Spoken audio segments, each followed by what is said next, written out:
to speak to you today. I have come without a huge knowledge of Catalonia and Catalonian industry, but if I can add anything to your planning and development process, I'm very happy to. I've come particularly to share experiences we've had in Scotland, and I'm happy to do that. And I'm happy to comment on experiences I've had elsewhere. And if there's any questions at all of any type that arise that you'd like to know more about, I'll do my best to address them. So the notion is that it's an informal morning. I'm here to bring whatever knowledge I have, and if I can provide anything at all that's useful to you, then that's a great outcome from the morning. What I'd like to do first is to comment on a bit of personal history, because it will maybe explain a little bit of my background. I originally graduated with degrees in chemistry and biochemistry. I then went on to do a degree in nutritional biochemistry, which is very akin to a lot of people around the room who are working in that sector. I then began life by going off into a research institute. Well, first into a university for about 5 years. I then moved to a research institute and worked as a working scientist, if I can put it that way, for 18 years or something of that sort. I then moved on to become chief executive of an organisation we have in Scotland, which I'm not sure is replicated on the continent, but we have a system of a university level education institute that also does research and does advice for farmers, basically. And it's rather like the American land grant system, if I can put it that way. That's the one most people will be familiar with. So I did that for about 13 years. I then moved on from that and set up a consultancy, and since about 2000 I've worked effectively as an independent consultant, and I've worked with businesses, I have worked with government, I've worked with local authorities, I've worked in the UK, I've worked on the continent, I've worked overseas. So I've done a whole range of different things there. And alongside that, I've always had a big involvement in industry organisations, if I can describe it that way, mainly in food and agriculture, more recently in aquaculture. I really got involved in aquaculture mainly from about 2004, 2005, I got increasingly involved. So I'm really somebody who spent all my life working within the food and agriculture sector, including aquaculture over the last decade or so. I've done a lot of rural development work, and I've worked quite a lot on environmental and wildlife management stuff as well within that. So I'm pretty broad in my approach. In terms of clusters, I would always come at clusters from a practitioner's point of view. I have never been leading a cluster in the sense of someone who is involved specifically in economic development agencies. I've had a lot of involvement in clusters in terms of somebody who uses clusters as a technique to interface with other companies, to take projects forward, to work in terms of development in things in general.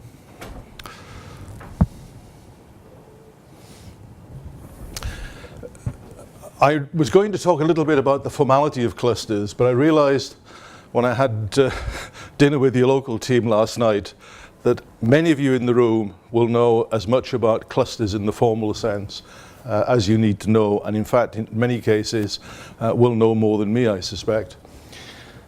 The picture of clusters emerged probably as an economic development tool for most of us around about 1990, and I'll come back to that in a moment. From a European standpoint, I think the key documents on clusters actually didn't arrive till about 2008 in some way. That's where the present European policy was formed. And to quote, clusters are powerful engines of economic development and drivers in the EU.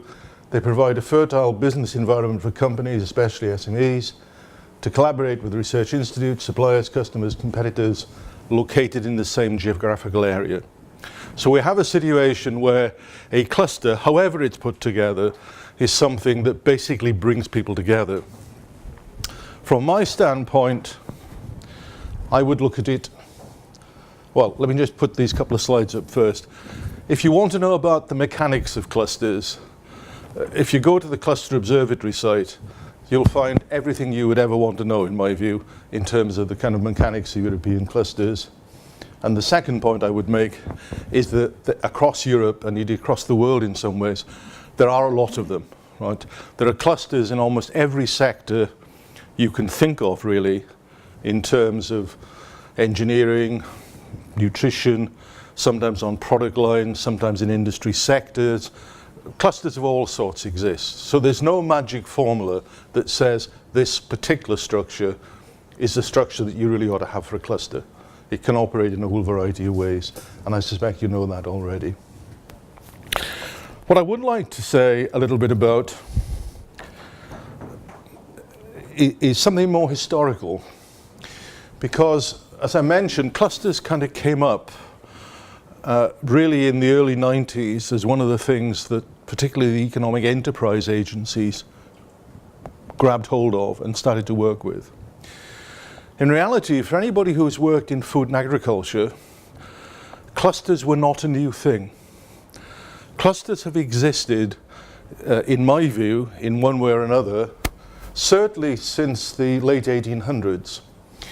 And what they've reflected is groups of people, particularly in that food production, the agriculture sector particularly, getting together either to bring knowledge together to benefit everybody, or to bring new technologies out, or to actually work developing markets, or to do things that as individual organizations, individual businesses, they couldn't do, but as collective businesses, they could bring their powers to bring together. And I can quote you a particular example, for instance, that relates to my own patch. The west coast of Scotland in Ayrshire is a dairy area, historically a very strong dairy area. And they always made very good cheese because they were quite a long way from the major cities that they supplied. Round about 1892-93, not 1992-93, right? 1892-93, they had a real problem because their cheese, whilst it was very good quality in the consumer sense, it didn't keep. It had real shelf life problems. So when they were taking it to market distances away, they were finding that the product was being rejected, in effect, because it didn't keep. And they thought there had to be a technology solution to that. So what did they do? A whole group of them banded together. They went to America and found the guy who was supposed to be the best cheese technologist in America at that stage, and they brought him across to Ayrshire, a guy called Dunlop. And he came from America to Ayrshire to set up, in effect, a dairy school. How were they going to put a dairy school together? Well, in those days, you didn't have the kind of governmental structures we have now. So they went around, and from every farmer in Ayrshire, they looked for a donation. And in 1895, they raised £5,000, which in those days was a lot of money, to set up a small dairy school at Kilmarnock. And over about the next 3 or 4 years, they resolved the problem of their shelf life of their cheese, which, interesting enough, they resolved largely not through technology of cheese production, but through better feeding of cows, which is an interesting little anecdote. And that was the start of a thing called the Scottish Agricultural College, which I ran for quite a number of years. You can get similar examples. If you go to parts of the States, for instance, you can find exactly the same phenomena. If you look hard at the way that, let's say, the cold store industry developed in California, it didn't develop with some company coming in and suddenly saying, gee, we've got this great idea, let's take produce and put them into cold store and ship them thousands of miles by rail. It actually came because producers in an area saw an opportunity, got together, brought the technology in from outside, and just went on from that. So the format of clusters in a way may have changed, the formality of clusters may have changed, but clusters have actually existed for a very long time. Now, what do clusters deliver? Well, this is a view from experience. I don't think it matters very much what the constitution of a cluster is, what its structure is or what its membership is. The key feature of clusters is that they share between companies existing knowledge, and they work together to gain new knowledge and technology and expertise, which to a degree they share. So there's a pooling, there's a coming together, a strategic alliance, if you like, between companies to begin one to benefit the other, which in a competitive business might seem a strange thing to do. But the interesting thing about clusters is that where they exist within a sector, it allows the sector to move forward, particularly in terms of pre-competitive knowledge. So all of a sudden the whole of the sector gets better because of that knowledge coming in. They may still compete in the market as individual companies, but all their products have improved.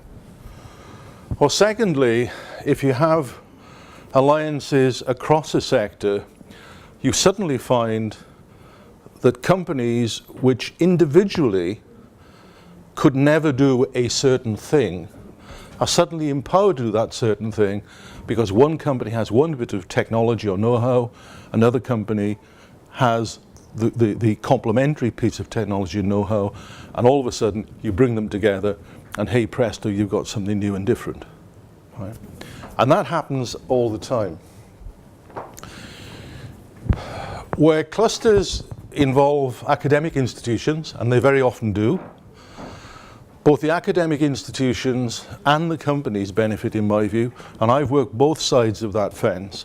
And actually the institutions, the research institutes or university departments or whoever is involved in the cluster, they actually gain enormously, because all of a sudden they've got access to a huge amount of industrial expertise and knowledge that otherwise they would be largely unaware of, frankly.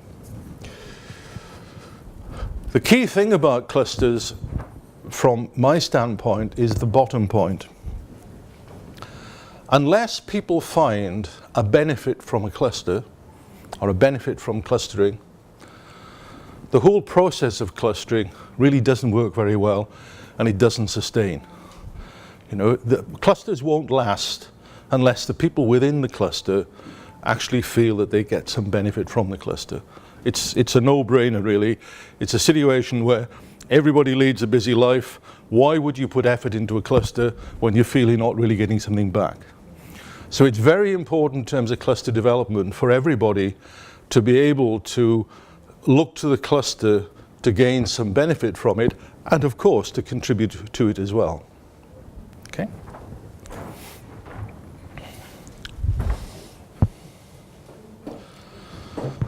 Now I want to give you a little bit of background, because I'm going to talk about Scotland, and Scotland's a bit peculiar and special in some ways, and I just want to put a little bit of background in so you understand some of the things I'm going to talk about.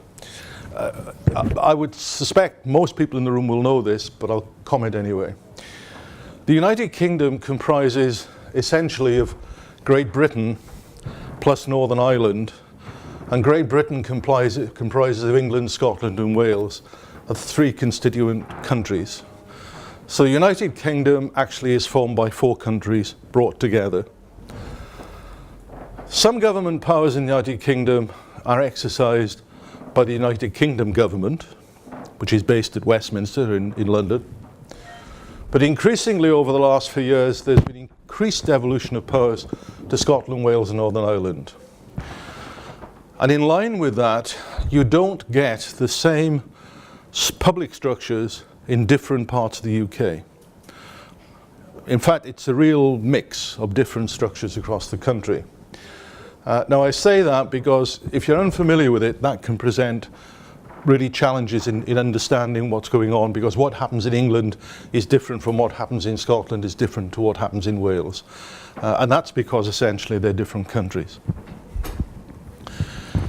We then have a complication that when it comes to looking at industry bodies, we have a whole mishmash of different types of industry bodies. So for example, we have some industry bodies that are set up by the government as levy bodies, where everybody in the industry, if you're engineers for example, every engineering company would have to pay a payment to that body because it was set down in law that that's the way it would operate. And these are generally called non-departmental public bodies. They represent industry, but they are very much under control of government because the way they get their funding is in effect a taxation system. So government is always in a position where it can come along and say to these bodies, well actually government policy is whatever it happens to be. You then have producer organisations, which is what the Scottish Salmon Producers Organisation is, and these are established under EU regulations. They are almost always levy bodies too, but they're voluntary levy bodies. So with the producer organisation, if you like, it's a club, and everybody who joins the club because they want to join the club. And they join the club and they pay their membership fee, which is usually based on a tonnage production in most industries. If they don't want to be members of the club, well then they're free to leave the club. So it's a different kind of organisation, and in effect is not under government control, because it doesn't depend on the government really at all for its funding. It depends on its member bodies. You then have what are called inter-branch organisations, which are again established under the European legislation, and by and large inter-branch organisations are linkages between different producer organisations. So for example, if you have one organisation that is, let's say, farming fish, you might have a producer organisation that's looking at the farming fish bit. You could have another producer organisation that represented manufacturers, and if those manufacturers and those fish producers came together, there's a structure there that they could come together in an inter-branch organisation. And again, it would have a legal status through the European structures. And then you have a whole series, a vast variety of trade organisations, which are basically clubs that by and large individuals join because they want to be represented of their profession. So they are clubs of a different sort, but they tend to represent very often individuals rather than companies. And then just occasionally, some of these organisations in the UK have special recognition by a thing we call a Royal Charter. So occasionally you have those trade organisations which say, for example, well, I take a specific one which I know very well. We have a whole group of people in the UK who sell animal medicines, who are not vets, but they are trained in a much narrower sense to sell animal medicines of particular categories. And they all are members of a trade organisation which is recognised by the government, and the government says, unless you're a member of that organisation and you're qualified under that organisation, you can't sell animal medicines. So you either have to be a vet or you have to be trained and registered under that organisation. Now, in a sense, in their own ways, each of these bodies forms some sort of cluster of people coming together. But we have a lot of them, and they're actually quite complicated, and they vary between sectors. The organisations that I favour most, I like producer organisations, because producer organisations bring the companies together, and then you get very much a corporate approach to collaboration, and that I think works particularly well. Now, a bit of political background, so again you understand the context. As I mentioned, the UK consists of 4 countries. The important bit I'm going to talk about is mainly Scotland, which is the northern section up here. And in Scotland, rather I suspect like in Catalonia, we tend to draw funny lines on maps. So we draw very often this thing that looks like that, where Scotland looks like an island. And you'll see in all sorts of literature we produce this strange looking island, which is actually the northern section of Great Britain, if I can put it that way.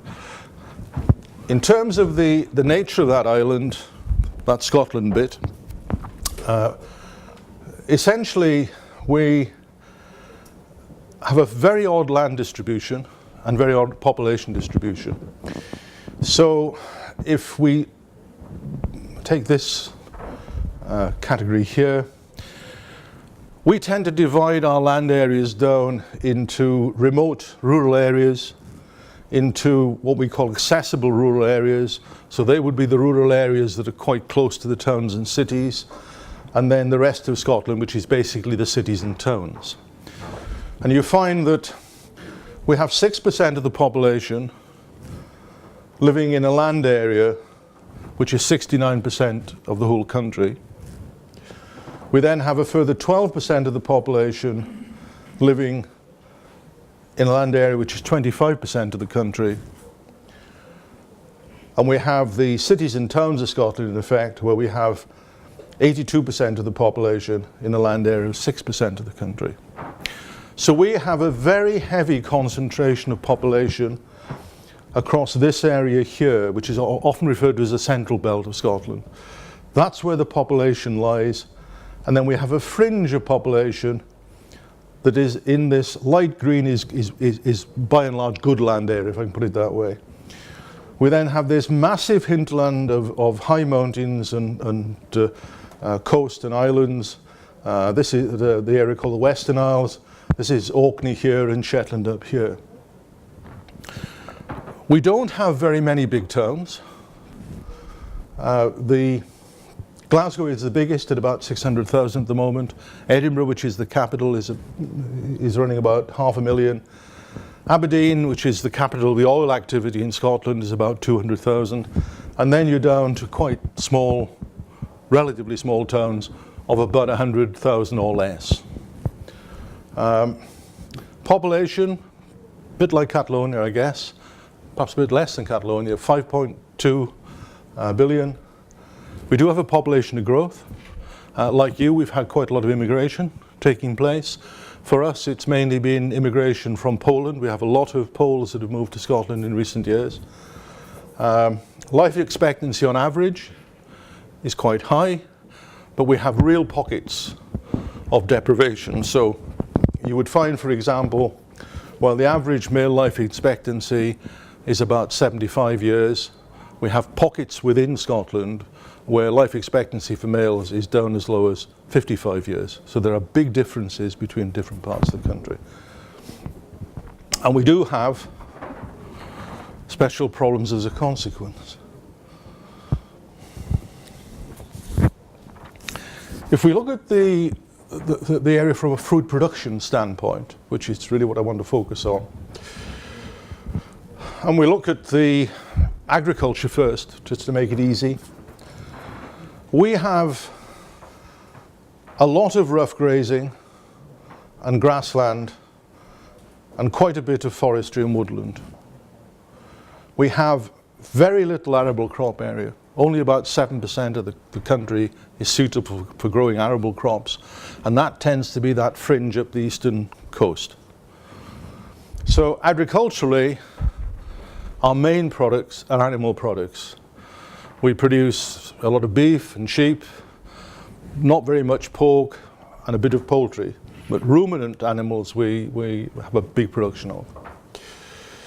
If you then look at the counterpoint of that and look at the coastline and our river systems, we have 398 rivers of significant size. I think at the last count, 392 of those still contain wild salmon. So we have very clean rivers in the main. 50,000 kilometers river length. In terms of locks, lakes, if you like, big lakes, medium-sized lakes and small lakes, we have 31,000. We have a lot of water in various ways. You can never be far from the coast in Scotland. The maximum distance from the coast is 80 kilometers. So you're always relatively close to the coast. We have 790 significant islands. I think if you count all the islands, it goes up to 2,000 or something, but significant islands we have 790. 130 of those islands are inhabited, and we have a very long coast, 16,400 kilometers. I always put this up. It's a meaningless comparison, but it's just a comparison of a big country versus a small country. The coast of China, by comparison, is 14,500 kilometers. So for a small country, we have a very long coastline. And a lot of that coastline, you can tell from the map, is clustered up this west side. It's a very indented coast with lots of islands, lots of little inlets all the way around.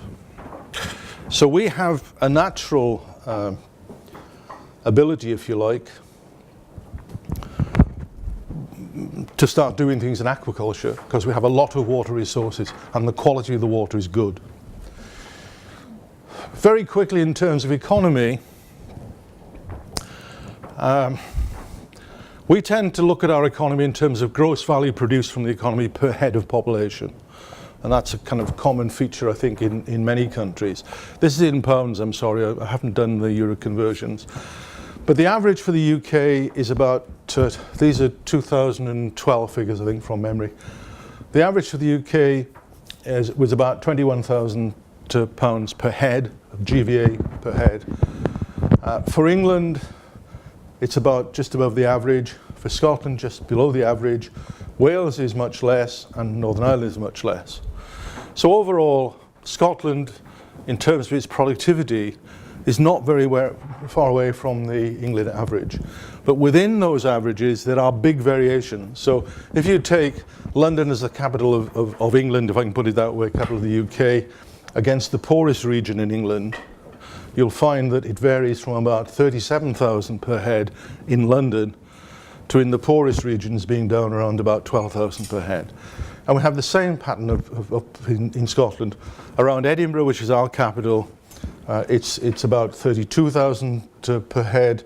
If you get to some of the remote rural areas, it's about 12,000 per head. So we do have big variations in productivity from one part of the country to another.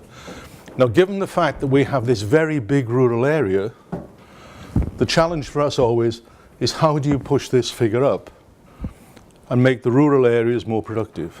So in policy terms for us, that's quite a big challenge.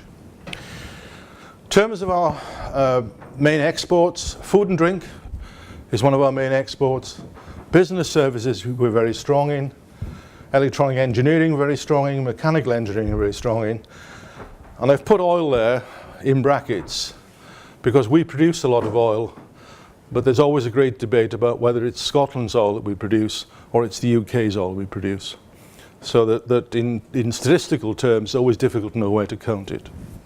So those are the main product areas. Where do we export to? We export all over the place, but other parts of the UK is a major market for us, really major market. We export a lot to the USA. So for example, almost a quarter of our exports in salmon would be going to the USA typically. USA big. And we export obviously to EU countries. For us, particularly France, Germany, Netherlands, Belgium would be the big ones. But across the piece, USA and Europe, and of course, home exports, if I can put it that way, the rest of the UK. Quick note on politics, because again, this is important in terms of understanding what's going on. As I mentioned, we have a UK Parliament and a UK government, which covers everybody. We have a Scottish Parliament and a Scottish government. And then we have 32 what we call local authorities, local governments. So you would have the same kind of thing in Spain, I'm sure. And these are very important in terms of industry development because local government controls planning development. So if you want to build anything or construct anything or whatever, these are the people that actually control that taking place. In terms of the pressures of politics, they're pretty simple.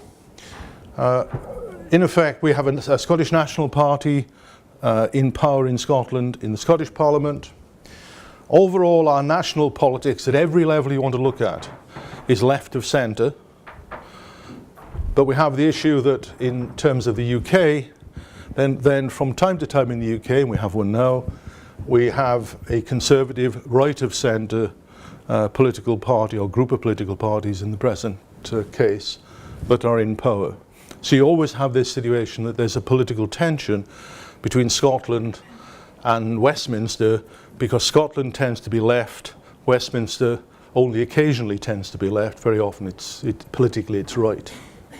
And we have an independence referendum that is taking place within a few days of yours, a few days after, as I understand it. I was being asked tonight what the outcome is going to be, and I would have to say at this stage it's too difficult to call. You know, it's really, really difficult to call. My feeling probably is that it is not going to be yes. I think it may well be no, but it's really going to be pretty neck and neck right up to the last minute. So, that's all the background. What about Scottish aquaculture? Because that's really what I want to try and focus on, and how that operates. We have a long tradition in Scotland of fishing and farming and food production generally. So it isn't surprising in some ways that we also have quite a lot of aquaculture. Aquaculture started for us in 1871. Right? In Scotland, aquaculture is basically not a new industry. In 1871 at Howardtown near Stirling, we had a very enterprising gentleman who was concerned about the levels of fish in trout and salmon particularly in Scottish rivers, and started breeding trout and salmon for restocking. And that was the start of the aquaculture industry. That went on for very many years. Indeed, the hatchery in the farm unit is still there now. It's used by the University of Stirling currently. Big change for us came in about 1971, when a combination of Marine Harvest and Unilever had a research station at a place called Loch Aylot up on the west coast. And it was very easy by that time to go from salmon eggs to salmon smolts, but the real challenge was, how did you go from smolts to producing mature salmon? And at Loch Aylot in 1971, they did what was the crucial experiment, in effect, of taking smolts under certain circumstances, putting them to sea in pens and growing them to maturity. And in 1971, they grew 14 tons of mature salmon in pens in the sea. And that was the start of the salmon industry.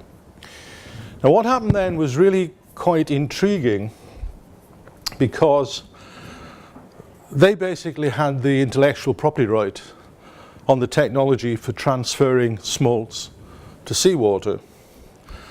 And in a gesture, in a way, they sold the intellectual property rights to the nation in the form of the Highlands and Islands Enterprise Development Board. And they sold it for the princely sum of £1. And the reason for that was they realized that if salmon aquaculture was going to take off, you needed to generate an industry. And the way that you would generate an industry was to put the technology into the public domain, which is what they did. Now the development of that to a commercial production on a scale took about 10 years. The first really commercial production figures for salmon in Scotland were produced in 1981, so it was about a 10-year cycle. And initially I have to say that really the strategy that was behind that development was entirely wrong. And it was entirely wrong in this sense that the Highlands and Islands Enterprise Board had the concept that aquaculture was going to be a terrific supplement for small-scale farming. So they had this concept in their mind that up that west coast there we have a lot of small-scale farmers who really struggle to make a living. Very many of them have access to the sea or access to local lochs.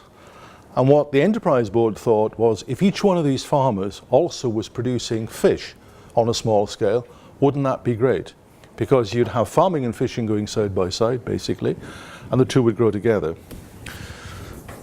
So in the the 80s and up to the early 90s, we had a large number of salmon producers. I think in 1990 we had over 100 salmon producing companies. Right? And it was entirely the wrong model. And the reason for that was that the technology was developing, and it was developing quickly, and it wasn't a technology that small companies could really deal with. It needed capital investment up front on a significant scale. It needed very high degrees of control and management organization to do the job and to address the markets. And it really wasn't a business that small scale took place. Now I'll come on to this a little bit later because there was a major collapse, and that's all part of the cluster history. But where are we now? Well, just as a where are we now, Scotland is one of the largest EU aquaculture producers. Our main products are Atlantic salmon. We produce about 600 million pounds worth of Atlantic salmon, about 20 million pounds worth of rainbow trout, about 13 million pounds worth of mussels. All of those are increasing. We also produce small amounts of halibut and brown trout and Arctic char and oysters and scallops. Everybody asked about cod farming, so I've put it on the slide. Technically, in terms of the technology, cod farming works very well in Scotland. You can produce very good products and produce them well. The difficulty is you can't make it commercial. And the reason for that is that we have these very irritating men called fishermen who every now and again go out and catch a lot of cod, and they then reduce the price, and it becomes difficult for farming to cope with those swings and roundabouts. Eventually we'll get to the point either where fishermen get better control of their markets, or alternatively cod will get so short that the supply will be short, and I think then cod farming will come in. But at the moment nobody is cod farming. Where do we farm? Well, freshwater farms you find pretty well scattered throughout the whole of Scotland, widely distributed. So we produce, for example, the salmon industry produces smolts in a whole range of places. The trout industry is pretty well distributed across the whole of mainland Scotland. The marine farming takes place exclusively up the west coast and in the islands.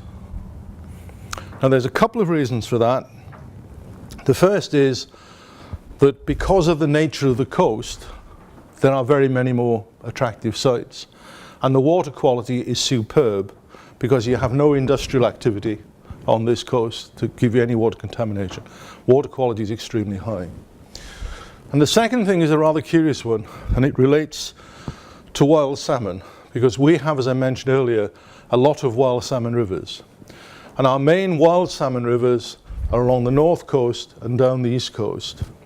And round in the 1994, I think the date was, mid-90s, the decision was taken as a planning decision not to allow the development of salmon farms in particular, but it's implied all fish farms on the east and north coast because of the wild salmon.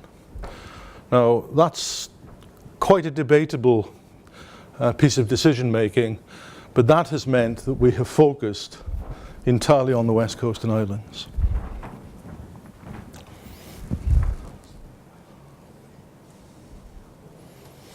Now I mentioned SSPO, my organisation, was set up under EU legislation. Our activities, as were being said earlier, include collection of information, communication, promotion, communication to consumers, data collection for environmental protection, fish health, welfare. I'll say quite a bit later about what we call the code of good practice, because for us it's the kind of Bible of the organisation.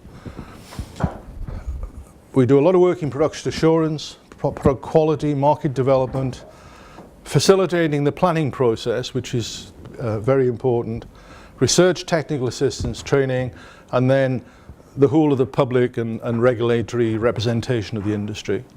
And that's, again, a big chunk of what we do. And I'll tease these out in detail. Now, in terms of the organizations that we have, within the SSPO. I mentioned that back in the early 90s you had 100 companies operating in Scotland. Now essentially the companies you see on the board there, plus one, are producing all the salmon in Scotland, either as integrated producers or as freshwater producers.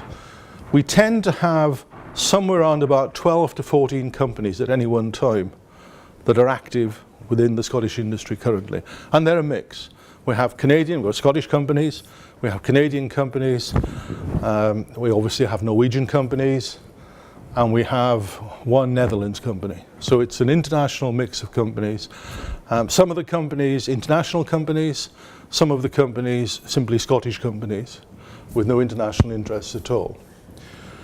Big companies and small companies, and I was mentioning last night, one of the really very important things about operating a producer organisation, and it's a really, really interesting discipline, is that the big companies and the small companies all sit around the same board table and they all have one vote. So you have a situation where, in effect, big companies and small companies deal with each other or deal with the products and the problems of the industry on an equal basis within that producer organisation. And that actually is, I think, a very important feature.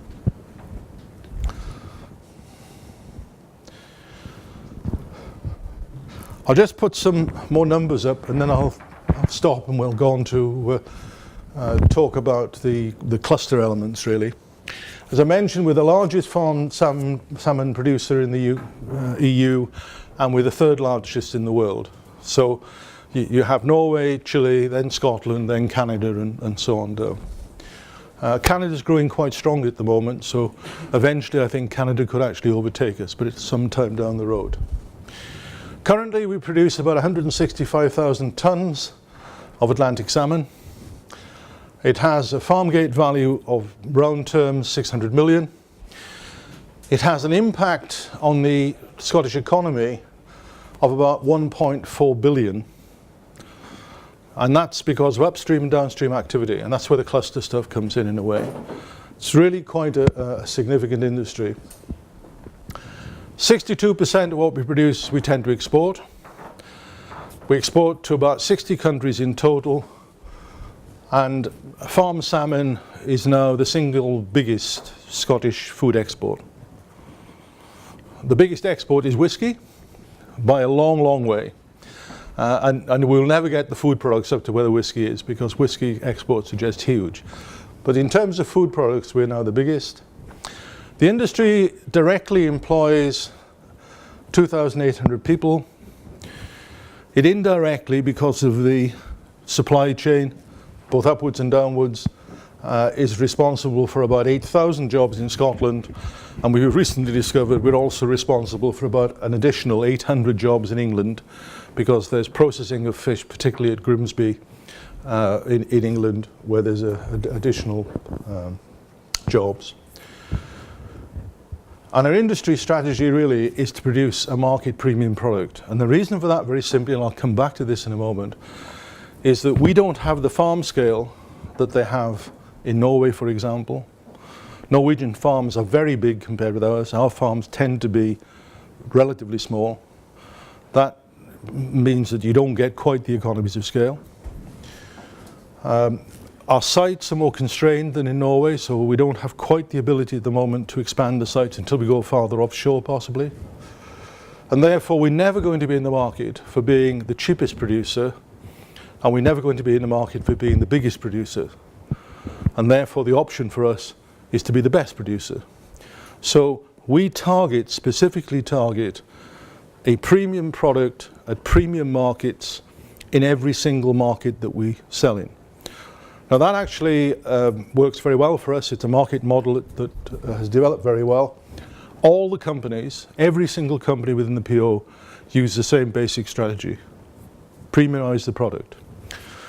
All the companies will sell their own product and they're competitive in the marketplace under their own name, but every single product will carry the Scottish farmed salmon logo, if you like, the bar, because that's what the product is. That's worked very well. It means that if we go into new territories, for example, if we were to say currently there's been a lot of interest in recent years in China, we actually sell very little salmon into China in terms of volume, but it's a very good market. And it's a very good market because the small volume we sell is right at the top of their quality market, and therefore it has a high profit margin for what we sell in China. We could sell in China more than we could ever produce, but that's not the issue. The issue is how do you keep the quality premium market? And we do that in part through the way that we operate.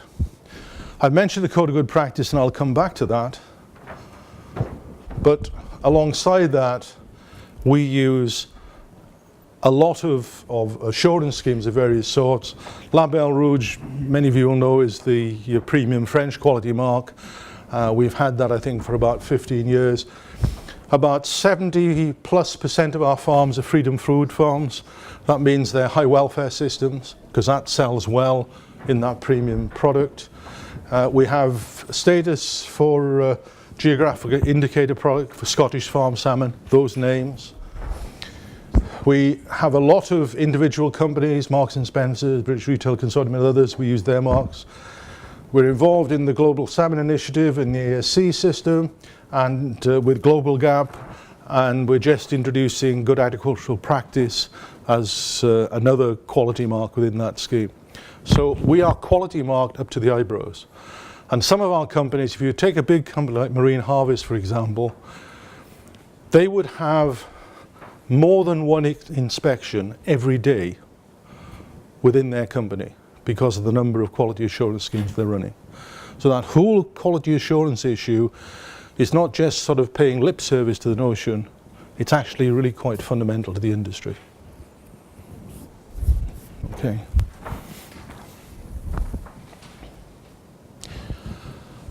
Would you like to stop there for coffee and then I'll shoot on to the next bit? Is that a good idea? Okay. I've given you in that first session quite a lot of background information, and I thought that was important because to understand how things have operated, it's important to get some kind of context for it. I've subsequently discovered at least one of your colleagues has spent several years in Scotland, and he probably knows as much about it as I do, really. Anyway, that was the reason I spent so much time on that. What I'd like to do now is to move on, in a sense, to tell you the tale of the last 14, 15 years, because actually it's important to understand that. And I would like to use that as a way of illustrating the way that clustering processes have worked for us in Scotland. I've also discovered in the break that I've got a pointer, so I don't have to keep hopping across to the computer, which is a great, great advantage. So the first thing to start off with is a little story about the development of the industry. Remember I said the first commercial yield started to appear in about 1981 in Scotland. And at that time, we had a really, really good situation in Scotland, because we have a structure where the seabed is still owned basically by the Crown, i.e. by the Queen, through an organisation that is called the Crown Estate. Now when fish farming started and people wanted to build farms in the marine area, the Crown Estate was both the owner of the land, it was the owner of the seabed, and it was also the planning authority for allowing farms to develop. So you had this just terrific situation where the organisation that was going to take the rent off the land was the organisation that could say, yes, you can put a farm there. And that worked very, very well for the industry. And you can see that from 1981, when the first commercial yields were produced, that actually the pattern in Scotland was pretty well an uninterrupted growth of the industry right through till about 2003, thereabout. And in 2003, we hit what was then peak production of 173,000 tons, which is actually slightly ahead of where we are now. And then several things happened at once. And these were really quite crucial. The first was that the Norwegian industry made a very rapid expansion in production. And probably if we were all honest and the Norwegians were all honest and open, we would all say, actually the expansion was too quick. Because what happened was, very quickly there was a lot of salmon available on the market, world market, and the price dropped quite catastrophically. So it was a big price change. The second point that occurred at almost exactly the same time was we started to get a lot of, broadly speaking, environmental legislation coming in, but it meant that the regulatory systems for fish farms actually got much, much, much harder to meet in all sorts of ways. And as I mentioned, we had a lot of small companies running up to that period, and the small companies really couldn't cope with that. So there was a lot of change taking place in the regulatory system. And the third thing was that we began to say, being a democratic country, we began to say, actually perhaps it isn't democratically right for the organization that owns the land also to have the power to control the planning development, because there's a conflict of interest there. It's in their interest for development to take place. So it was decided that the planning development bit would move from the Crown Estate to the local government authorities. And as I mentioned, we have 32 local government authorities. 5 of them essentially are in the areas where we farm fish. So all of a sudden these local government authorities found that they had responsibility for developing, or for permitting fish farms to develop. And that was a big challenge for them because they knew nothing at all about fish farming. They did know about houses, right? They were very good on houses because they'd done houses a lot. So the whole of our planning system for fish farms is actually based on the planning system for houses. So when you put a fish farm in the water, if you can mentally envisage that you're building a house in the water, that's what the regulatory system looks like, even now. Now the consequence of those changes coming together was frankly really quite a bit of a disaster.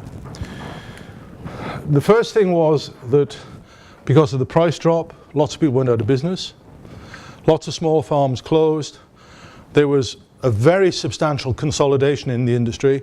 Small farms closed, large farms bought them over. Some sites weren't used, and all that restructuring. The environmental changes meant some people just said, well, I've got a fish farm site, but I really don't want to be in fish farming anymore, and they basically walked away. And then, of course, when it came to developing what was left, the local authorities were really struggling because they didn't really have the experience, in truth, to deal with that kind of development. So, for example, if you were a company and you bought a small farm and you wanted to increase the size of the farm to make it economically viable, you might say, well, all I want to do is to add 2 or 3 more pens on and make that farm viable. Well, that to a local authority developer is like building a new house. So you have to go all the way back through the planning process again. And by that time, of course, the European legislation had changed, so you had to do new environmental impact assessments and things of that sort. So the whole of the process began to slow up. And as a consequence, the industry dropped its production and it flatlined. And just about this point here was where I took over the chairmanship of SSPO, and I think from memory, the previous year we had done 128,000 tons, I think the figure was. But there was something of a crisis in the sense that all the companies were saying, we've got very good markets, we think we've got a good strategy, we need to expand, and we need to expand the number of sites that we have and the scale of the sites that we have. So our small sites need to get bigger, and we need additional sites in new places. And the planning system is a real problem. So the real issue for SSPO was to say, how do we go from where we are now to where we ideally would want to be? And we went through a whole series of discussions with the companies at that point and said, let's just make sure that we've kind of got the right strategy and we can then put the steps in to take the right approach. And let me take one or two bits of the strategic thinking that we went through at that time within the PO. And one of the things that I've had a lot of experience in, I've worked on food security problems off and on for many years, from right back in the 80s. And the interesting about the whole security issue is now come to the fore in the sense that it's pretty high up everybody's agenda at the moment. But for a long time, and back then, it was still quite low key. But if you look at the numbers, for instance, if I just skip on for a moment, they're pretty dramatic. You know, we have a population that's growing from 7.2 million globally to at least 9.6 million by 2050. Depending on the changes that take place in terms of food wastage and so on, we're going to need to increase from all sources food production by about 50%, round terms. Also, as economic conditions improve, developing countries always eat more animal protein. They eat more fish, they eat more eggs, some eat more milk and so on, and certainly more meat. And if you look at the pattern of supply of these products per capita, per person in the world, the picture looks rather like this. Let me take milk production as an example. Milk supply looks to be going down, or at least pretty static. It's actually going up, but the population change is going up faster.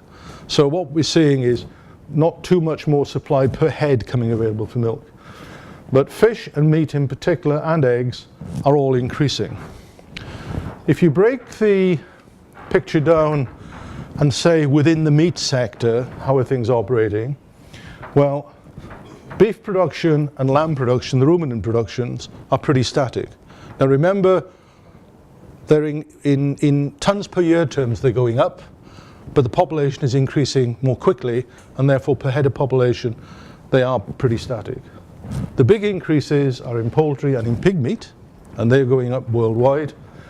And if you come along to the fish, you have this very interesting pattern that you will all be aware of, that wild-caught fish has pretty well plateaued, and all the growth increase really is in farm fish.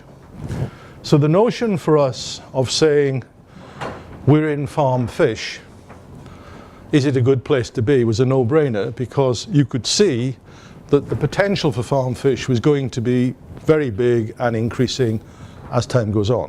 So that bit of the strategy was obviously correct. The second thing that you could factor in was if you looked at it from a nutritional standpoint of view and said, in terms of diet and health, where does fish fit into the equation? Frankly, for an oily fish like salmon, everything is positive, right? Every single country in the world that has a nutrition policy has a nutrition policy that says eat more fish, and in particular eat more oily fish. So again, all the indications are really very positive. If you take the European Union, we have a problem because we import about 60% of our fish from outside the European Union, and it's the same in the UK if you do the figures for the UK. So the logic for the European Union expanding aquaculture, and indeed for the UK expanding aquaculture, again was a no-brainer. So that part of the logic was right.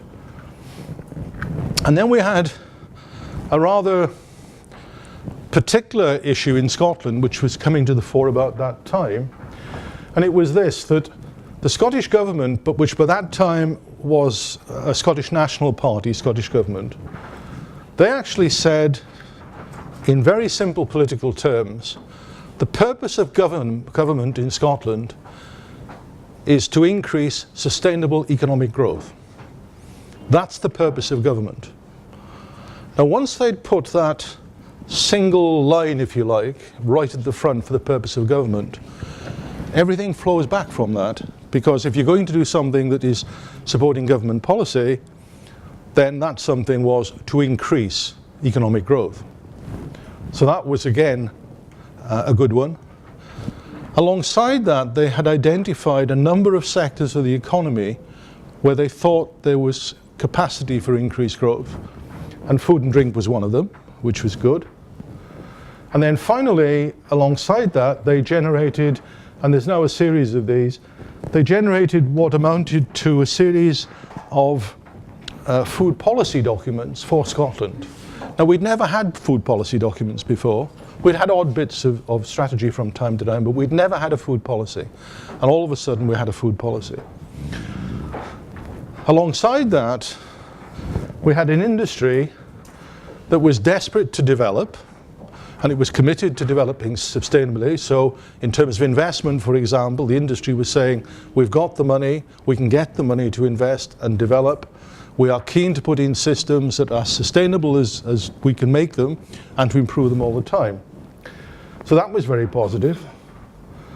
And then finally down here we had this really strange bit, which was the whole process of planning development and the regulatory environment, which was really very demanding and quite difficult to negotiate yourself through. And therefore, whilst all the signs for development were positive, the actual process of making that development was actually really quite difficult. So we then said at that stage to the companies, the member companies in the PO, what elements of this system do you think we could change, or we should be trying to change, to make life better? And the first thing that happened was they said, well, you know, we have really quite a large aquaculture industry in Scotland, and actually if you're not working in the aquaculture industry, you would never know. So the profile of the industry in Scotland at that time was almost non-existent. And it was almost non-existent with the public, it was almost non-existent with politicians. It had kind of grown up there, and people knew we produced salmon, but actually nobody had a real feel at all for the salmon industry being a big industry in any sense. So politically, it had very little clout, you know, very little pressure could be created politically, because nobody saw it as a big industry. So the first thing was, how do we get the profile of the industry up? The second thing was, there were a whole series of, in some cases, quite technically complicated elements related to planning, related to regulation and so on, which were problematic, and we needed to get those changed. Now, if you're an industry organization, and you simply rush in and keep saying to people, you know, you as a regulator are doing something that is wrong, it's a problem, then you have to change it. Very quickly you get to the point where you get confrontation and you're not making any progress. So the logic for us was to try to say, how do we get into positions where, with the regulators, with the planners and so on, we get a dialogue where we can begin to develop this notion that development is of mutual benefit. It benefits them and it benefits us. And by the way, when we're doing that, let's make that development process a lot more streamlined. You know, if there are problems in it, let's recognize the problems from both sides and actually get together and try to do something about it. So our underlying philosophy was to raise the profile of the industry and to try to address all the issues. Now, when it comes to talking about clusters, I have to say, seen from the SSPO's direction, we don't have a single Scottish cluster for aquaculture. We don't have that particular structure. Rather, we have a set of clustering activities, if I can put it that way, and I'll talk about some of these in a moment. But what is absolutely clear is within that clustering system, having all the companies within the SSPO is actually an important component. And it has an important component which I'll come on to just to make things happen, and I'll spell out some of these in a minute.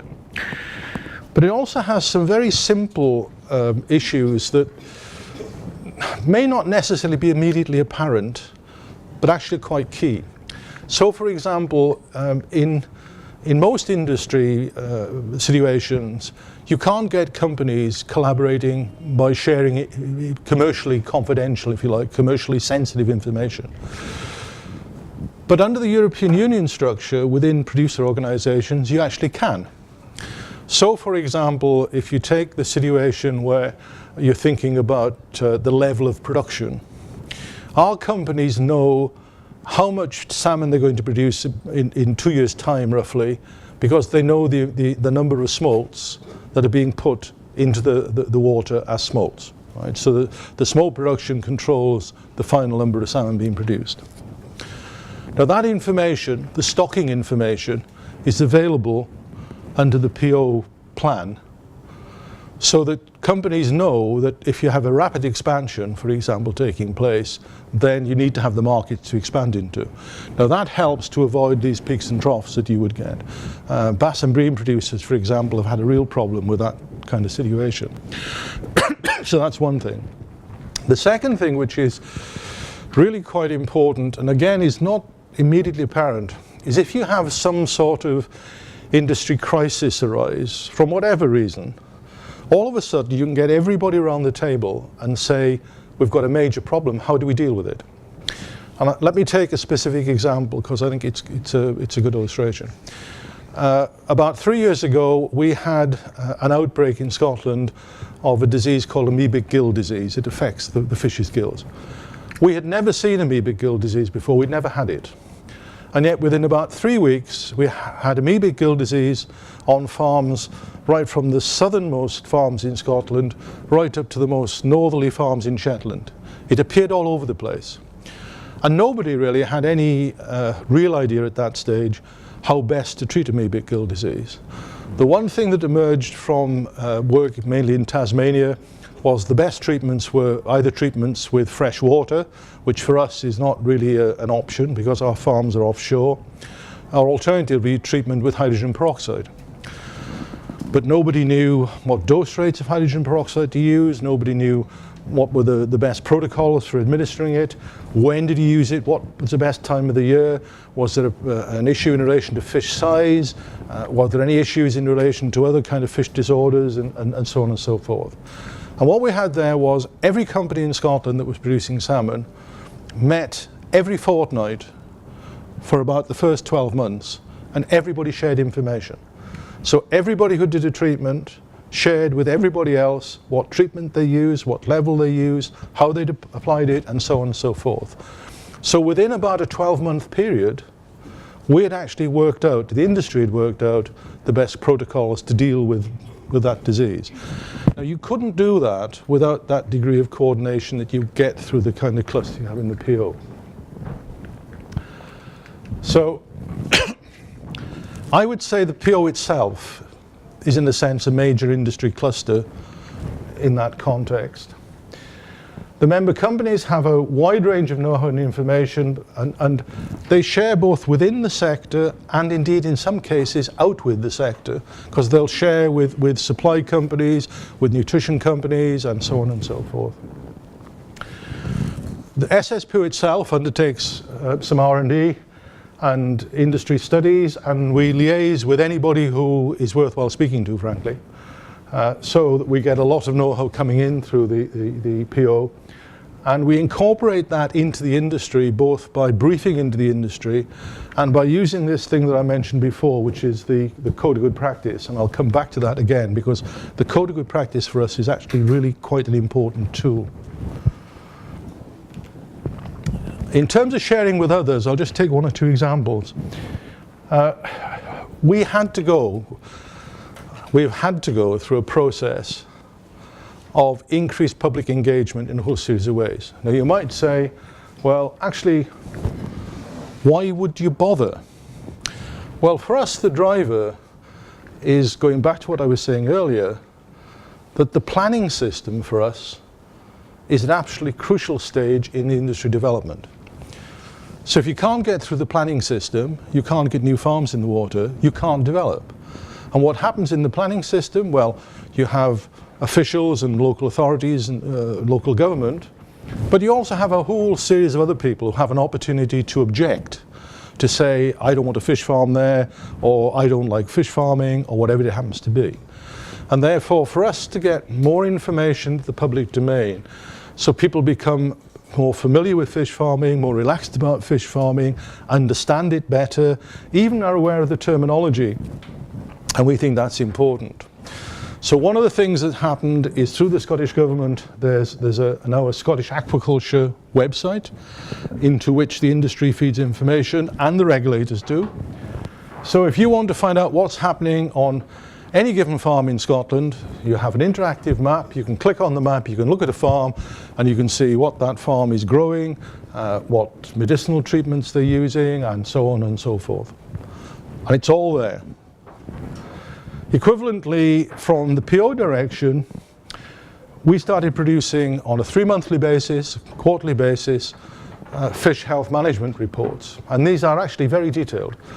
And they're on, and I'll explain why for a moment, they're on 30 areas where we fish farm, small areas, and they give, again, lots of detail about what's happening in those areas. And part of the reason for that is that we have a real difficult dialogue with fishery proprietors, which is something I suspect you don't have in Catalonia. For us, all our rivers pretty well contain wild salmon, and whilst the salmon are wild, the rights to fish for salmon are owned. So you have fisheries owners who own the rights to fish for salmon in that part of the river. Now they have this belief that salmon farming affects the numbers of wild salmon. I could show you data that will well illustrate they don't, but let's accept the belief at the moment. Now that belief is a belief that we have to address. And we don't make much progress, frankly, by simply putting the information in front of them and saying, well, look, you're wrong because this is the information. Because when we do that, they always say, well, you would say that, wouldn't you? You know, what industry wouldn't say that? So we have to create dialogues with them, and we have to try to move to a situation where we are increasingly managing, and this is the one I was looking for, we're increasingly managing wild fish and farm fish on an area basis. So what these reports do is they take all the areas where we fish farm, they break those areas down into 30 little areas, basically bays if you like. And those areas are the areas where the Scottish Government collects statistics on wild fish. And the notion for us is you put the wild fish statistics and the farm fish statistics side by side, and if we have a problem, then we discuss it with the wild fish people and they discuss it with us and we find a solution. So there's that dialogue to try to overcome that. And if you say why, well, the why always is that we want to be good neighbours to people because we want to expand and develop. And for us to expand and develop requires us to have them being supportive of what's happening. Equivalently, we deliberately have gone out and provided a lot more information in terms of the industry in a whole variety of bases. So for example, we have a news sheet that goes out once a month, and we send it to, I tend to say we send it to opinion formers, but it goes, for example, to all our Scottish politicians. And that news sheet, which is just a simple double-sided news sheet, says what's happening in the industry and what's happening in the communities where the industry is active. So it's a combination of economic development, of community social stuff, of technical development that relates to the industry. There'll be a whole series of issues in that fairly typically. Likewise, every year we produce an economic report which we break down by the local authority areas, the 5 local authority areas where there's fish farming. And that report says how much investment there's been in that area, what number of jobs there are, what growth there is, what the plans are to develop next in that area. And that goes to all local councillors in that area, and indeed to anybody else in that area who again would be an opinion former. And the reason for that is we want those communities to actually know and understand what the industry is doing in their area as an industry. Now all the companies contribute to these things, but they go out on an industry basis.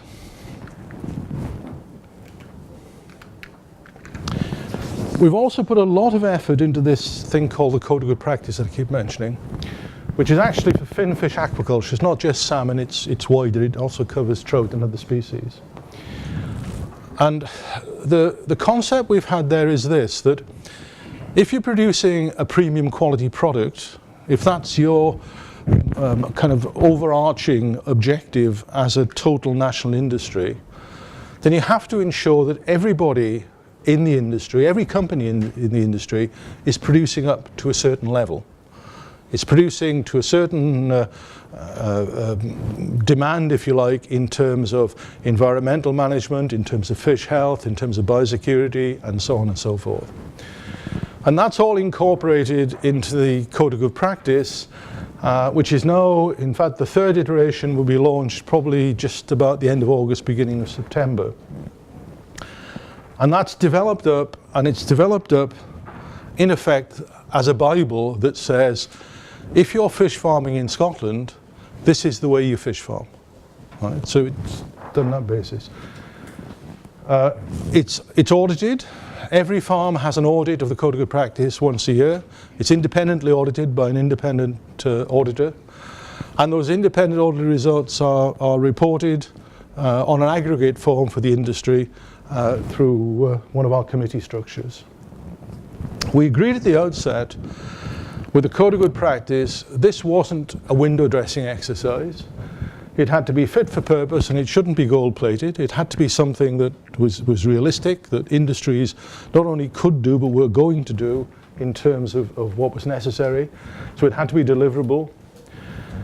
We thought it needed to satisfy all reasonable public demands. Now, anybody in industry will know sometimes public demands can actually be unreasonable. And therefore, you have to sort of say, well, let's look at what's being asked of us and see how we can do that. But by and large, I would say we have met every requirement that has been raised. It had to be flexible to allow new technology to be introduced. And we've done that all the time. The original Code of Good Practice was done in hard copy. On the second edition, we moved over to an electronic copy because we found that actually bits of technology were developing, too quickly, and we needed to have an easy way of changing the Code of Good Practice, and that was done electronically. And we needed to be as transparent as we could in terms of revisions to make that happen. So, essentially, it's designed as a state-of-the-art mapping of how you farm fish. We hope it gains pretty good public approval and acceptance. We would like to have thought that it would make it unnecessary to introduce further legislation. I have to say that hasn't been the case. Indeed, what's tended to happen in some cases is the government, having looked at the Code of Good Practice, says, that's a really good thing you're doing there. We think we should put that into law. And they've moved it into legislation. However, the advantage of that is that the things they've moved into legislation, by and large, have been things that the industry has said, well, this is good practice. So, it's much better than moving into legislation something that wouldn't be good practice. But it hasn't stopped legislation, but that was one of the original ideas. And as I say, it covers all the finfish species. So that's been one strand of clustering, and that's all been done on getting companies together. The Code of Good Practice, for example, will include elements that relate to pen manufacturers. It obviously relates to the feed sector. It obviously relates to smolt production. There's a whole section there on egg supply and the way you treat your production of smolts in the first place, and so on and so forth. It's comprehensive, really.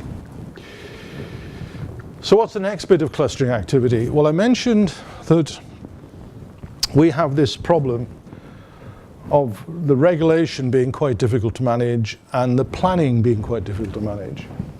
So we've set up formal arrangements, regular meetings, most of them on a twice annual or 3 times annual basis, So we meet every 6 months, sometimes every 3 months, 4 months, depending on the situation. And we do it with the local government authorities, the planners, and we do it with Marine Scotland, which is our marine regulator. We do it with the Scottish Environment Protection Agency, which is our environmental regulator, and we do it with Scottish Natural Heritage, which is our wildlife and conservation regulator. And the concept here all the time is, as I mentioned previously, the concept, in effect, of the shared problem, right?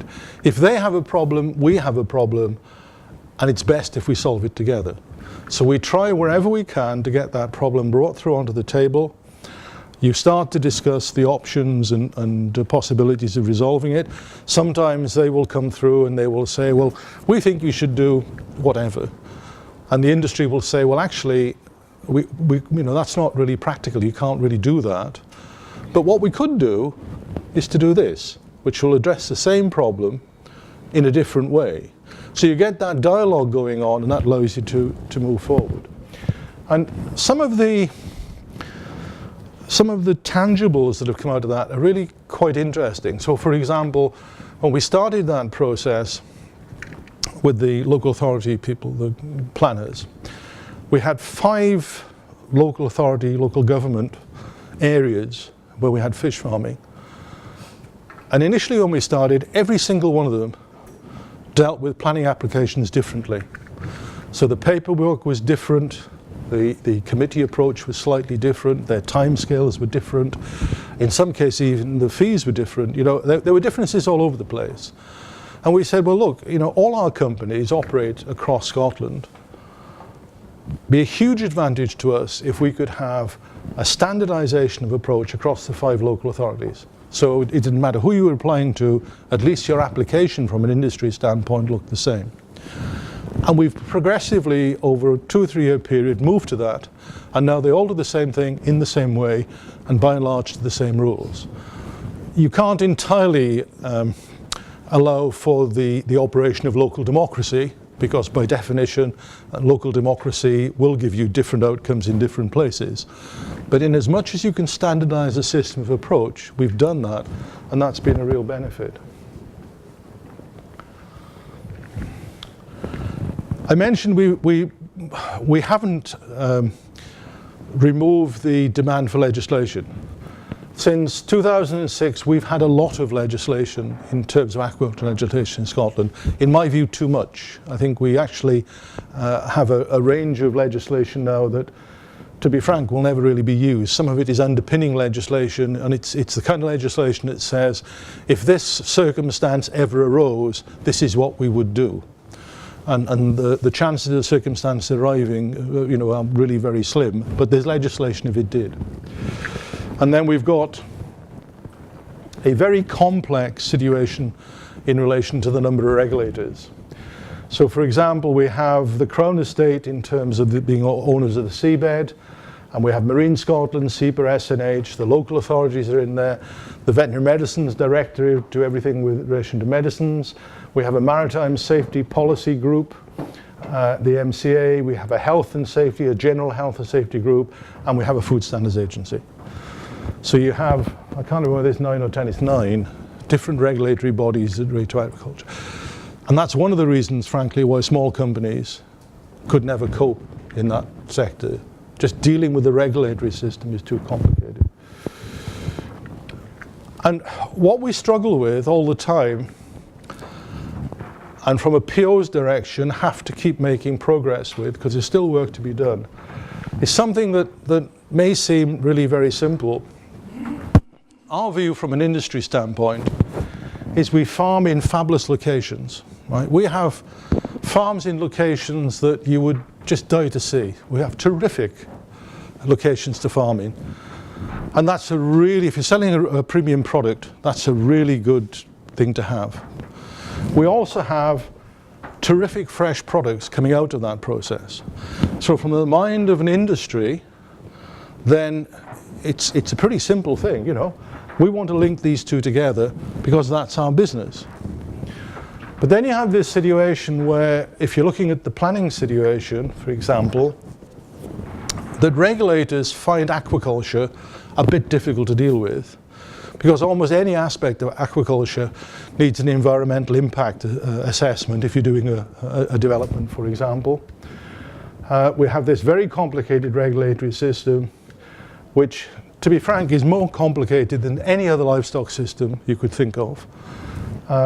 Some of that's legitimate. In my own view would be that actually some of it is over the top. It's too in extreme, and it's partly because the organizations that are involved really are not very heavily involved into risk management, which is what aquaculture is all about at the end of the day. In terms of the final point here, we have this issue that aquaculture has very wide public acceptance, a huge consumer uptake. The products have no consumer problems at all. It has wide public acceptance generally, but there are specific groups of people who have a strong aversion, a strong dislike to aquaculture development. Now, we can't make them go away. We can believe that they're probably not right in their views, but we can't make them go away. But as an industry, we have to engage with them in a way that actually continuously tries to bring them more towards our standpoint than towards theirs. And we put a lot of effort into that, really. So the next bit of clustering activity, we have all this activity with regulators, with public bodies, with those who basically dislike aquaculture development. How do you begin to pull that together? Well, the Scottish Government has established a thing called the Ministerial Working Group on Sustainable Aquaculture, and it has a number of subgroups beneath that. So this is a group that the minister, the government minister who is responsible for our sector, who happens to be the same government minister who's responsible for the environmental sector generally, actually sits and chairs a meeting which meets twice a year that brings all sorts of voices around the table in terms of people who have an interest of any sort in terms of what's happening in aquaculture or in relation to any aquaculture developments. And then there's a series of working groups below that that look at specific areas of development. So, for example, there's a group that deals with science and research. There's a group that deals with fish health. One deals with containment. I'll explain these in a moment. There's a group on shellfish, which is beyond my reach. I look at the shellfish industry and think there's lots of potential there, but there's a lot of work to... The shellfish industry in Scotland is rather like the salmon industry was around about 1990. There are quite a lot of companies involved, but they're by and large small artisan producers, and it really needs one or two big players to come in and take the industry forward. There's a group called the Capacity Working Group, one on wellboats and one on interactions with other people, particularly wild fish as it happens. I think research and fish health are probably self-explanatory. Containment is an interesting one. Nobody wants fish to escape from aquaculture, so the question is, how do you make it certain as far as you possibly can that no fish are going to escape? And that comes down to better net pens, better containment systems. And what we're working towards there is a Scottish standard that will say, if you're going to put a net pen in the water in Scotland, these are the standards that it has to meet. And it will have to meet those standards on a kind of regulatory basis, because those will be the standards. They will be built into the Code of Good Practice. So every company, wherever they're operating in Scotland, will have to meet those standards. And that process is well ahead, and the first elements that are coming out of that are coming out now. In terms of the wellboat group, for example, that's an interesting one. We have wellboats operating within Scotland. You'll all know what wellboats are, yes? Nods? Wellboats are boats that basically have tanks, if I can describe it that way, that you can carry fish within the boat. So they are used for harvesting, to bring fish to the harvest station. They are used to take fish out to farms, to stock farms, and increasingly, at least under our circumstances, they're very often used to treat fish, because you can take fish out of the farm into the wellboat, treat them in the wellboat, and then put them back into the farm. So wellboats have grown really very rapidly over the last 10 years. 10 years ago there were hardly any. Now you would not operate a salmon farm without wellboat operations. But they are quite mobile. And therefore, there is a concern that if wellboats are mobile, moving from some areas, in our case, for example, occasionally somebody will contract in a wellboat and it could come from Norway. Now that poses big biosecurity issues. So we're working with the wellboat operators to say, these are the rules of the game. Firstly, we have tracking systems, so everybody can know where every wellboat is every minute of the day. Secondly, we're working on the basis that when wellboats are moving, that they don't have what are called open valves for their tanks. So we want them, when they're moving from one area to another, to be completely sealed, so there's no possibility of any biosecurity risk, for example. So that's all the kind of work that's being done under this area of wellboats here. The capacity working group is again quite an interesting one, because we want the industry to develop, and then you start to say, well, if we're going to put all these fish farms up here on the northwest coast, and there aren't any roads, how are we going to get the fish from there to harvesting stations, or how are we going to get equipment in, or whatever? And at the moment it all goes in by sea. Now that's fine, but then you have the problem that you start to have staff living there. And then you start to say, well, actually, when we've got staff living there, how do they get out? How do they become mobile, and so on? So there's a lot of debate and discussion going on about what physical resources, roads, infrastructure, in the case of wellboats and workboats, for example, disinfectant areas, you can actually give these boats a complete scrub down. Which facilities we need, where should they be, things like waste fish disposal. If you have a big mortality on a fish farm, what do you do with all the dead fish? You need to get rid of it. You don't want to transport it to distances if you can help it. You want to have disposal facilities as close by as possible. So all that kind of infrastructure comes under that.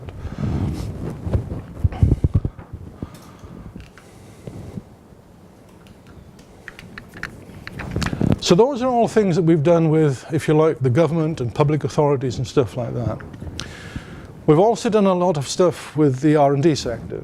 So I mentioned the PO itself contracts R&D and industry research and so on. But we started about 2 years ago to develop a system which may not be a million miles away from what you already have, to be frank, in your own case. We have universities that work on fish cultivation, but by and large most of their work is academic, and it is frankly of relatively limited impact on industry because it's too far away from the industrial use. So we were concerned to try to get something that was much closer to industry needs. So eventually we've managed to agree with the Funding Council, which funds research and higher education in Scotland, on the establishment of this so-called Aquaculture Innovation Centre, which was actually launched in June. It was launched last month, so it's at a very early stage. Now this will bring into being a centre of activity. It's based on Stirling, but it includes really all the providers in Scotland. There'll be a centre of activity that will be industry-led. It has an industry board as the leading body, if you like, in terms of what the organisation does. It will work on problems and issues that relate to industry needs. So it'll be very industry focused. And it will be jointly funded 50% by the Funding Council and 50% by the industry. And initially the kind of global sum that's gone into that is about £18 million over about 5 years. So it's between £3 and £4 million a year for the next 5 years. And of course the logic is that will then be reviewed and renewed as time goes on. And that's a major development, we think quite an important one. Now that wouldn't have happened if it hadn't been for the fact that the PO had been able, in effect, to bring the industry together with one voice and to help to articulate that dialogue with the Funding Council to make that happen. And that activity will include engineering, it will include veterinary stuff, it will include the kind of blue biotechnology that's now developing out of aquaculture, so products we don't produce at the moment. It will include elements of food science, it will include things like wellboat developments, technological developments that are physical engineering for wellboats, and so on and so forth. It'll be very much focused on the industry saying, this is our number one priority at the moment, this is what we want to do.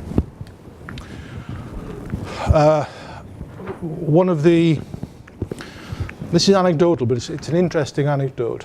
One of the things that's fed into that was that about a year before this all started, we had a major national UK-wide launch of a funding scheme by the Technology Strategy Council, which is one of our big funding bodies.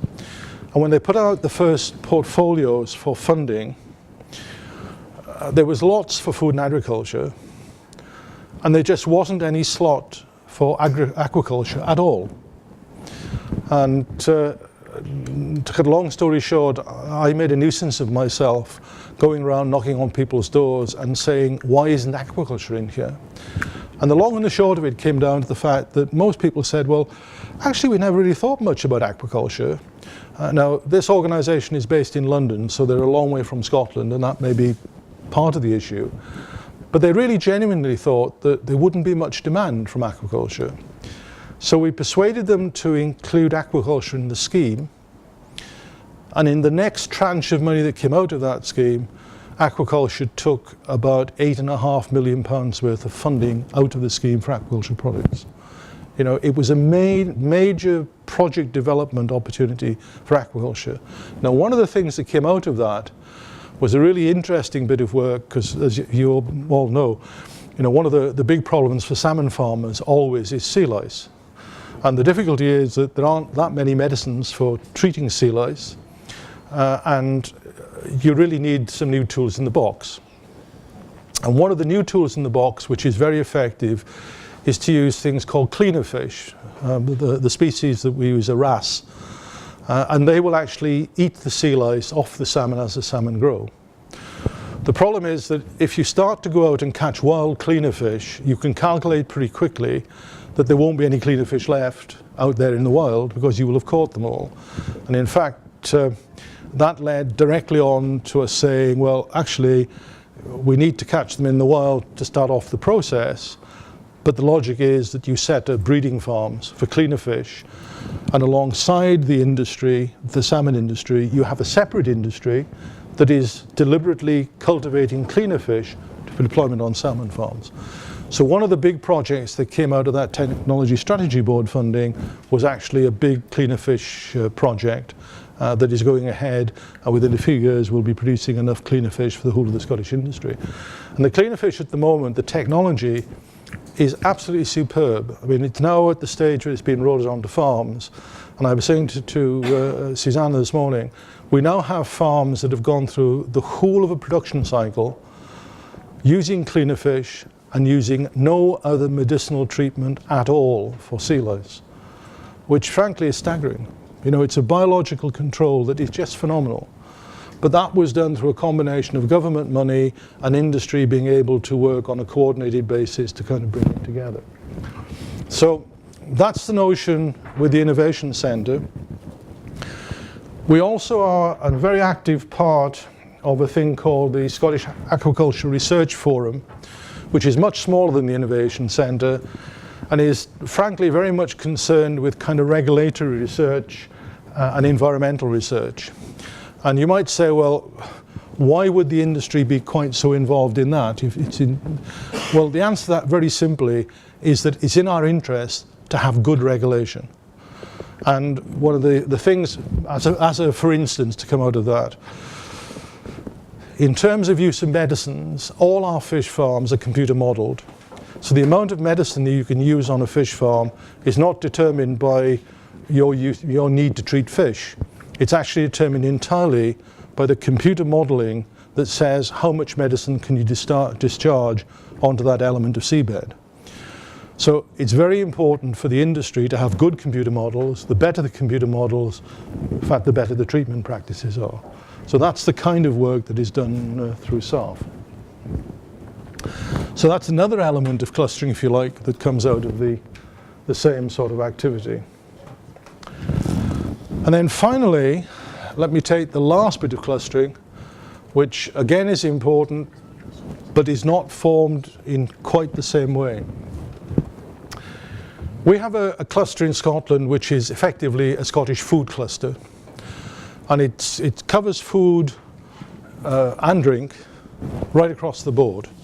So it's red meat, it's dairy, it's baked goods, it's whiskey, it's every single product you can think of. It's shellfish, it's wild caught fish, it's farm fish, and so on. And the PO and some of our member companies are members of that particular cluster. And where that works really very, very well is that cluster works in conjunction with Scottish Development International, which is part of our enterprise network. It's the bit of our enterprise network that deals with overseas markets and with kind of overseas sales of Scottish-based products. And what we've done there through that is to take this notion of Scotland as a land of food and drink out into international markets. Now that means, for example, from the standpoint of the Salmon Producers Organisation, we would never go to some of these large trade shows abroad, for example. It just would never happen, because we wouldn't be of a scale and it wouldn't be worth our while, frankly, to put all that investment in to go to China, for example, for a trade show.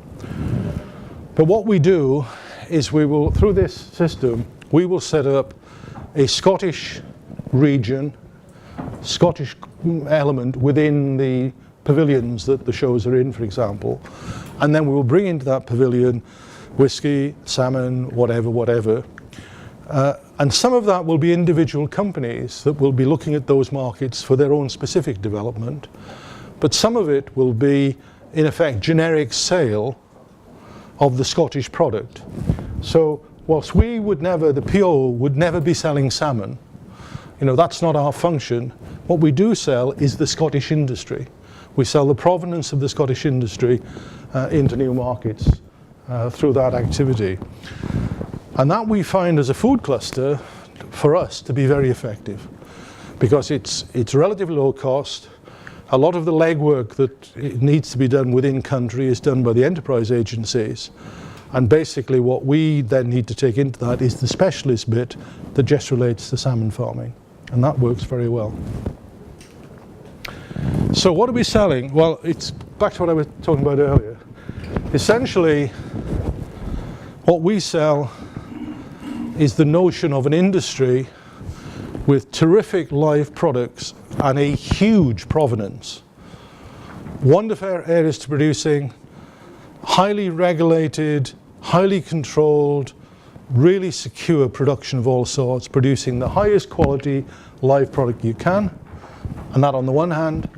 And on the second hand, we sell the notion that salmon is not just salmon.